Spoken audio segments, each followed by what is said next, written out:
তৃণমূল নেত্রী মমতা বন্দ্যোপাধ্যায়কে কংগ্রেস নেতৃত্ব হাইকমান্ড প্রস্তাব দিয়েছে যে কংগ্রেসেতে জয়েন করার জন্য।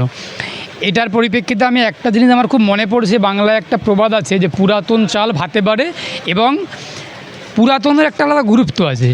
কংগ্রেসের ঘরানার মধ্যে থেকে, কংগ্রেসের গর্ভেই তো মমতা বন্দ্যোপাধ্যায়ের রাজনৈতিক জীবনের জন্ম হয়েছে, সূচনা হয়েছে। সেই কংগ্রেসকেই মমতা বন্দ্যোপাধ্যায় পরবর্তীকালে ল্যাং মেরে সরিয়ে দেওয়া, কংগ্রেসের এমএলএগুলোকে দল ভাঙিয়ে নিয়ে নেওয়া, কংগ্রেস দলটাকে পশ্চিমবঙ্গের মাটিতে ভঙ্গুর করে দেওয়া এবং কংগ্রেস কর্মীদেরকে খুন করা, এই একাধিক দমনমূলক, কংগ্রেস কর্মীদের প্রতি দমনমূলক পদক্ষেপ তৃণমূলের সরকার নিয়েছিল। এখন কংগ্রেসের নেত্রী সোনিয়া গান্ধী বা রাহুল গান্ধীরা মমতা বন্দ্যোপাধ্যায়কে প্রস্তাব দিয়েছেন আবার কংগ্রেসে ফিরে যাওয়ার জন্য। আসলে মমতা বন্দ্যোপাধ্যায়ের রাজনৈতিক জীবনের পতন হয়েছে, তৃণমূল কংগ্রেসের পতন হয়েছে। এই পতনের এখান থেকে আর নতুন করে উত্থানের কোনো সম্ভাবনার সুযোগ নেই। তার কারণ মানুষ তো রাজনীতির মূল কাণ্ডারি।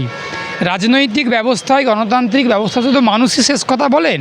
সেই পশ্চিমবঙ্গের মানুষ সিদ্ধান্ত নিয়েছেন যে আর যাই হোক তৃণমূল কংগ্রেস বা মমতা বন্দ্যোপাধ্যায়ের আর নতুন করে উত্থানের কোনো সুযোগ নেই। মানুষ মনস্থির করে নিয়েছেন, মানুষই তৃণমূলের পতন ঘটিয়েছে।